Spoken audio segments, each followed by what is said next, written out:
Ponte Vedra Beach, in Florida, è il tipo di luogo in cui tutto sembra funzionare come dovrebbe. Una zona residenziale affacciata sull'oceano, a poca distanza da Jacksonville, popolata da famiglie benestanti, professionisti affermati e pensionati in cerca di tranquillità. Le strade sono curate, le case spaziose e il tasso di criminalità è tra i più bassi dell'area. Per molti è una meta turistica, per altri il posto ideale in cui crescere dei figli lontano dal caos delle grandi città. È difficile immaginare che proprio qui possa prendere forma una storia di rapimenti, estorsioni e inganni. Amici miei, buonasera e bentornati sul mio canale. Io sono Elena e anche oggi sono qui a raccontarvi una storia da brividi. Se siete affascinati dal lato più oscuro della realtà, dalle storie macabre, dal paranormale e dal true crime, allora siete nel posto giusto, perché Crime Stories è il luogo dove l'orrore incontra la verità. E la storia di oggi racchiude tutto questo. All'interno di questo contesto vive la famiglia Gray. Reed Gray è un imprenditore di successo, fondatore di un'azienda specializzata nella vendita di apparecchiature e macchinari medicali, un settore che negli anni gli ha garantito guadagni molto elevati e una posizione di rilievo nella comunità locale.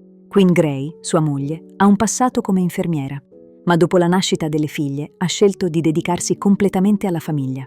Insieme hanno 2 bambine ancora molto piccole e abitano in una grande villa dal valore di diversi milioni di dollari, simbolo di uno stile di vita che dall'esterno appare solido e invidiabile.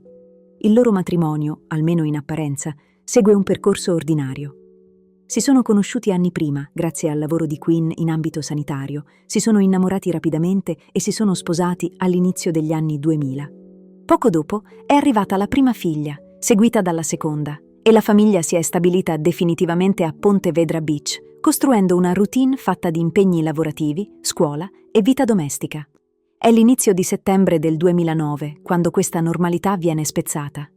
Il fine settimana del Labor Day è alle porte, un periodo in cui molte famiglie si preparano a partire o a riunirsi per trascorrere qualche giorno insieme. Nulla, in quel momento, lascia presagire che proprio in una delle zone più tranquille della Florida stia per emergere una vicenda destinata a trasformarsi in uno dei casi di cronaca più assurdi e inquietanti degli ultimi anni. Venerdì pomeriggio, al rientro dal lavoro, Reed arriva nella villa di famiglia aspettandosi di trovare Quinn pronta per andare a prendere le bambine a scuola e partire insieme per il fine settimana. Ma la casa è insolitamente silenziosa. Quinn non c'è. In un primo momento l'assenza non sembra allarmante. Potrebbe essere uscita per una commissione o trattenuta da un imprevisto. Con il passare dei minuti, però, l'inquietudine cresce. Reed prova a chiamare la moglie più volte, ma il telefono squilla a vuoto. Decide allora di controllare le stanze della casa, una proprietà grande, su più livelli, dove è facile perdersi. Di Quinn non c'è traccia. È in cucina che nota qualcosa di strano. Sul tavolo c'è un foglio piegato, scritto a mano. Reed riconosce subito la grafia della moglie, ma basta uno sguardo più attento per capire che quella lettera non è come le altre. La scrittura è irregolare, incerta, piena di cancellature e correzioni, come se fosse stata tracciata in fretta o sotto pressione. Il contenuto è sconvolgente. Quinn scrive di essere stata rapita da 3 uomini armati, descritti come professionisti, e implora il marito di mantenere la calma. Chiede esplicitamente di non contattare la polizia, sostenendo che qualsiasi coinvolgimento delle autorità porterebbe alla sua morte. Nella lettera vengono richiesti $50.000 da consegnare entro il giorno successivo, con istruzioni precise su come ritirare il denaro senza destare sospetti. Quinn afferma che i rapitori stanno monitorando ogni mossa di Reed, che la sua auto è dotata di un GPS e che anche le bambine potrebbero essere in pericolo. Pochi istanti dopo aver terminato la lettura, il telefono di Reed squilla. Sul display compare il numero della moglie. Quando risponde, la voce di Quinn conferma tutto ciò che è scritto nella lettera. Il rapimento non è più solo una minaccia su carta, è diventato improvvisamente reale. Dopo aver chiuso la telefonata con la moglie, Reed resta solo in casa con una scelta impossibile da affrontare. Da un lato ci sono le istruzioni precise contenute nella lettera e ribadite dalla voce della moglie: non coinvolgere la polizia, non fare l'eroe, limitarsi a raccogliere il denaro richiesto.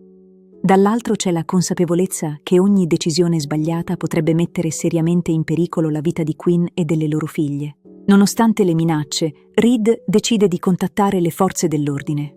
La polizia arriva rapidamente nella villa di Ponte Vedra Beach e prende immediatamente il controllo della situazione.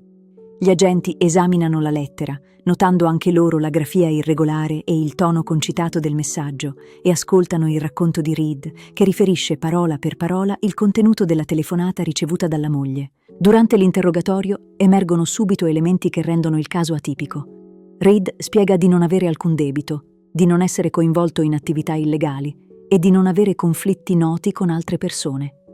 Considerato il suo successo economico, la richiesta di $50.000 appare strana. Una cifra relativamente modesta per un uomo che guadagna molto più di quella somma ogni mese. Gli investigatori verificano i conti bancari di Reed e confermano che dispone di liquidità più che sufficienti, senza movimenti sospetti o segnali di difficoltà finanziarie. La polizia tenta di rintracciare il telefono di Quinn, ma ogni chiamata termina con lo spegnimento immediato del dispositivo, rendendo impossibile la localizzazione. Non resta che attendere nuovi contatti. Gli agenti istruiscono Reed su come comportarsi nelle prossime chiamate, consigliandogli di mantenere la conversazione il più a lungo possibile e di cercare prove concrete che la moglie sia ancora viva. Da quel momento ogni parola e ogni silenzio diventano parte di un delicato gioco di attesa, in cui il tempo inizia a scorrere contro di loro.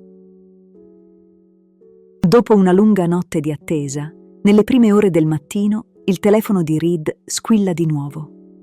La chiamata proviene ancora una volta dal numero della moglie. La voce è tesa, spezzata dal pianto, e conferma che i rapitori non le hanno ancora fatto del male, ma che la tengono legata e sotto la costante minaccia di una pistola. Quinn implora il marito di fare esattamente ciò che gli viene chiesto, ripetendo che qualsiasi intervento della polizia potrebbe avere conseguenze irreversibili. Durante la telefonata, la moglie fornisce a Reed un indirizzo a Ponte Vedra Beach, non molto distante dalla loro abitazione. Quello dovrebbe essere il luogo della consegna del denaro. Gli investigatori, che stanno ascoltando e registrando la conversazione, decidono di organizzare un'operazione controllata. Viene preparata una borsa con una somma parziale di denaro, molto inferiore ai $50.000 richiesti, e tra le banconote viene nascosto un dispositivo di tracciamento. Reed viene inoltre dotato di un microfono per consentire alla polizia di monitorare ogni momento dello scambio. Quando Reed si mette in viaggio verso il punto indicato, è seguito a distanza da diversi agenti in borghese. Tutto sembra procedere secondo il piano, finché, a metà tragitto, il telefono squilla di nuovo. È Quinn che, con voce agitata, afferma che i rapitori si sono accorti di essere osservati e che hanno visto veicoli sospetti seguire l'auto. L'incontro viene annullato all'ultimo istante e viene fissato un nuovo punto di scambio. La scena si ripete poco dopo. Anche il secondo tentativo viene improvvisamente cancellato, con la stessa motivazione. I rapitori sostengono di aver individuato la presenza della polizia. In entrambi i casi, nessuno si presenta all'appuntamento. Reed è costretto a tornare a casa a mani vuote, mentre la tensione continua a crescere. Poche ore dopo arriva un messaggio dal telefono di Quinn. Il tono è accusatorio. I rapitori affermano di sapere che Reed sta collaborando con le forze dell'ordine e che ogni ulteriore errore potrebbe costare caro. A questo punto è chiaro che la trattativa è entrata in una fase estremamente pericolosa, in cui ogni tentativo di controllo sembra aggravare la situazione invece di risolverla. Dopo i tentativi falliti con Reed, la strategia dei rapitori cambia improvvisamente. Questa volta il contatto non avviene più tramite lui, ma attraverso la madre di Quinn. La donna riceve una chiamata dal telefono della figlia e una richiesta precisa. Deve farsi consegnare i $50.000 da Reed e occuparsi personalmente della consegna, seguendo alla lettera ogni istruzione. Le indicazioni sono dettagliate e cariche di tensione. Il primo punto è un bagno pubblico sulla spiaggia di Ponte Vedra Beach. Una volta arrivata, la madre di Quinn trova un biglietto scritto a mano dalla figlia. Le poche righe sono rassicuranti solo in apparenza. Quinn afferma di stare bene e di non essere stata ferita, ma avverte che qualsiasi errore potrebbe costarle la vita. Nel messaggio viene indicato un secondo luogo, un ristorante poco distante, dove dovrà avvenire lo scambio vero e proprio. Sotto la supervisione discreta della polizia, la madre di Quinn si dirige verso il ristorante indicato. Le viene chiesto di parcheggiare l'auto, lasciare la borsa con il denaro nel bagagliaio e allontanarsi senza chiudere a chiave, entrando nel locale e senza voltarsi indietro. Ogni gesto è studiato per aumentare la pressione psicologica e ridurre al minimo le possibilità di intervento. Pochi minuti dopo che la donna è entrata nel ristorante, 3 uomini si avvicinano al veicolo, aprono il bagagliaio, prendono la borsa e salgono su un'auto parcheggiata nelle vicinanze. La polizia, che sta osservando la scena a distanza, è convinta di trovarsi finalmente davanti ai responsabili del rapimento di Quinn. Gli agenti iniziano a seguire il veicolo, pronti a intervenire al momento giusto. Durante l'inseguimento, il comportamento dei 3 uomini appare sospetto. L'auto compie manovre insolite, percorre più volte le stesse strade e sembra cercare deliberatamente di verificare se qualcuno li stia seguendo. Ogni minuto rafforza l'idea che lo scambio sia finalmente avvenuto e che la vicenda stia per arrivare a una svolta decisiva. Mentre la madre di Quinn Gray rimane all'interno del ristorante, ignara di ciò che sta accadendo nel parcheggio, la polizia segue l'auto con i 3 uomini che hanno appena prelevato la borsa dal bagagliaio. Per gli investigatori non ci sono dubbi. Dopo giorni di trattative fallite, quello è finalmente il momento in cui i rapitori stanno cercando di fuggire con il denaro. Il veicolo procede in modo irregolare. I 3 uomini percorrono più volte lo stesso isolato, rallentano senza motivo apparente e a un certo punto entrano in una rotatoria, girando su se stessi prima di prendere un'uscita a caso. È un comportamento che rafforza i sospetti della polizia, convinta che stiano tentando di seminare eventuali pedinamenti. Poco dopo, gli agenti decidono di intervenire. L'auto viene fermata e i 3 uomini vengono fatti scendere. È in quel momento che l'intera operazione prende una piega del tutto inaspettata. I sospetti rapitori non sono criminali organizzati, né hanno alcun legame con Quinn o con la richiesta di riscatto. Si tratta di 3 turisti tedeschi in vacanza che hanno semplicemente approfittato di un'occasione apparentemente facile. Un'auto lasciata aperta, una borsa nel bagagliaio e nessuno nei paraggi. I 3 ammettono il furto senza esitazioni, ma negano qualsiasi coinvolgimento nel rapimento. Le loro versioni coincidono e vengono rapidamente verificate.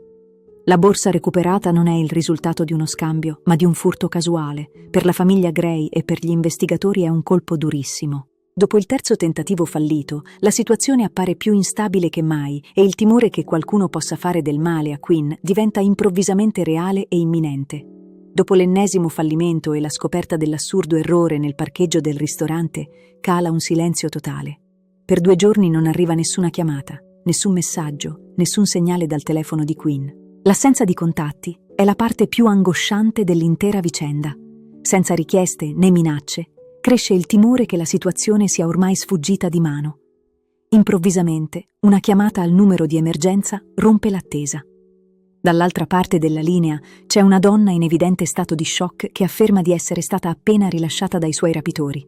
È Quinn.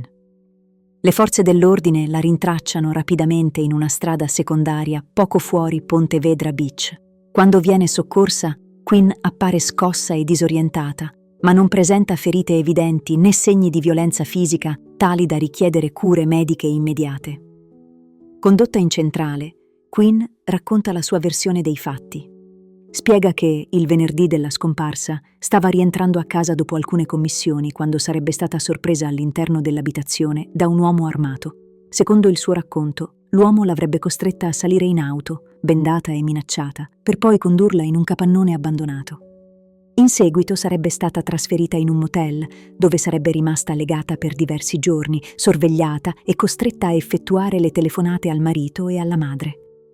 Durante il racconto, Quinn manifesta una forte rabbia nei confronti del marito. Lo accusa di non aver pagato immediatamente il riscatto e lascia intendere che il suo comportamento abbia prolungato inutilmente l'incubo. Secondo Quinn, se il marito avesse semplicemente eseguito gli ordini dei rapitori, tutta la vicenda si sarebbe conclusa molto prima. Le accuse mosse da Quinn nei confronti del marito non passano inosservate.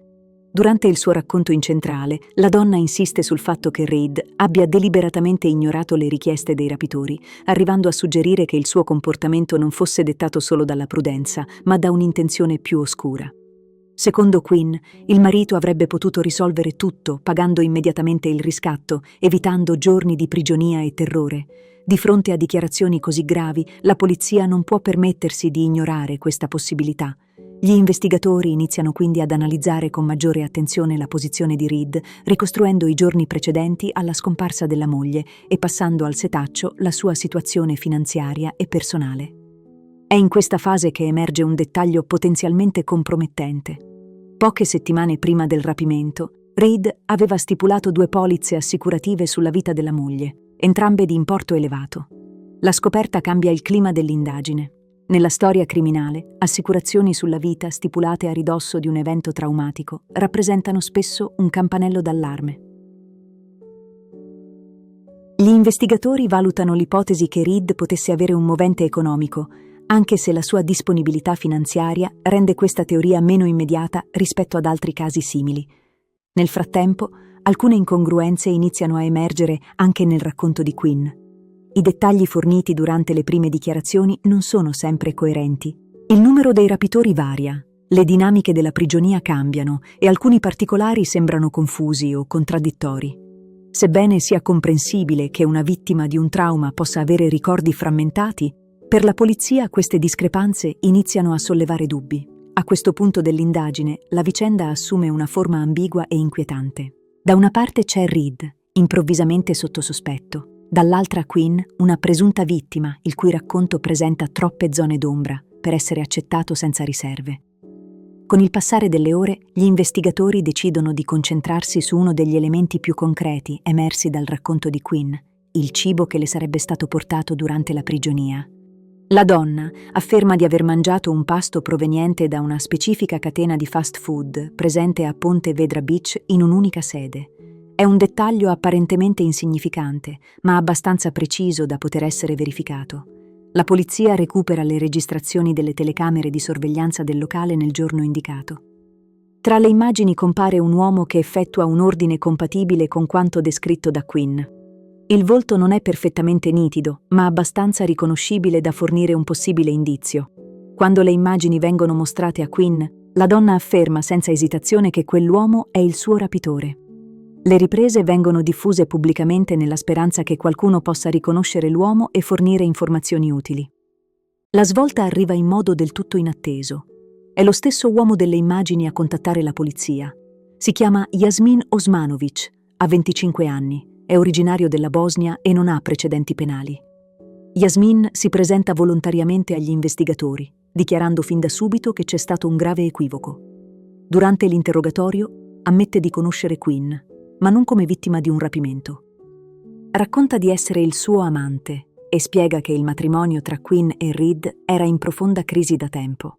Secondo la sua versione, entrambi avevano relazioni extraconiugali, ma Quinn era frustrata dalla progressiva riduzione del denaro che il marito le metteva a disposizione. Yasmin sostiene che l'idea del finto rapimento sia partita proprio da Quinn. Il piano, secondo il racconto, era semplice. Fingere una prigionia in un motel, contattare Reed con richieste di riscatto e dividere i $50.000 ottenuti. Per rafforzare le sue dichiarazioni, Yasmin consegna alla polizia una serie di registrazioni audio effettuate di nascosto, nelle quali la voce di Quinn discute apertamente del piano, dell'importanza di mantenere una versione coerente e delle conseguenze se qualcosa fosse andato storto. Quelle registrazioni segnano un punto di non ritorno nell'indagine e cambiano radicalmente il ruolo di Quinn all'interno della storia. Le registrazioni consegnate da Yasmin cambiano definitivamente la direzione dell'indagine. Le conversazioni audio non lasciano spazio a interpretazioni. La voce di Quinn discute in modo lucido del piano, dell'importanza di mantenere una versione coerente e del rischio che tutto possa crollare se qualcuno dovesse commettere un errore. Per la polizia, quelle prove trasformano un presunto rapimento in un caso di estorsione orchestrata dall'interno. Entrambi vengono arrestati. Nonostante le evidenze, Quinn continua a dichiararsi innocente e mantiene una linea difensiva basata sull'idea di essere stata manipolata e costretta da Yasmin. Ammette la relazione extraconiugale, ma sostiene che l'uomo l'abbia rapita e obbligata a collaborare. La versione, però, fatica a reggere di fronte alla mole di prove raccolte. Durante il processo emergono ulteriori elementi che rafforzano l'accusa. Il proprietario del motel in cui Quinn avrebbe dovuto essere tenuta prigioniera testimonia che lei e Yasmin avevano effettuato il check-in insieme, mostrando entrambi i documenti e comportandosi come una coppia qualunque. Secondo il suo racconto, i due apparivano tranquilli, affettuosi e liberi di muoversi, una descrizione incompatibile con l'idea di una donna sequestrata e costretta contro la sua volontà. Anche la ricostruzione dei movimenti telefonici e delle chiamate rafforza la tesi della messa in scena. Le telefonate ai familiari risultano coerenti con gli spostamenti volontari di Quinn, non con una prigionia sotto costrizione. Al termine del processo, la giuria riconosce entrambi colpevoli di estorsione. Yasmin viene condannato a 6 anni di carcere, mentre Quinn riceve una pena più severa, ritenuta la mente del piano. Con la sentenza crolla definitivamente la narrazione del rapimento e il caso si chiude come uno dei più clamorosi inganni familiari mai emersi nella cronaca recente. Con la sentenza, la vicenda che aveva tenuto col fiato sospeso Pontevedra Beach e l'intera opinione pubblica giunge alla sua conclusione giudiziaria, ma le conseguenze restano profonde e durature. Reed, inizialmente finito sotto sospetto e travolto da accuse pesantissime, viene completamente scagionato. Dopo il processo, ottiene la piena custodia delle 2 figlie, diventando l'unico punto di riferimento per una famiglia che, nel giro di pochi giorni, è stata distrutta dall'inganno. Nei mesi successivi, Reed prende definitivamente le distanze da Quinn. Dopo aver ascoltato in aula le registrazioni e le testimonianze che dimostrano la messa in scena, chiede il divorzio e si ritira progressivamente dalla scena pubblica.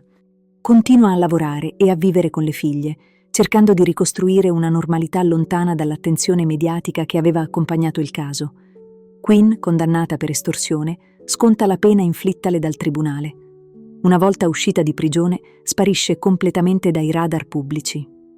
Non emergono informazioni ufficiali su dove viva o su cosa faccia, una scelta che sembra mirata a proteggere la propria privacy dopo un caso che, all'epoca, aveva avuto enorme risonanza nazionale. La storia di Quinn e Reed Gray rimane un esempio inquietante di come una realtà apparentemente perfetta possa nascondere dinamiche profonde di manipolazione e inganno.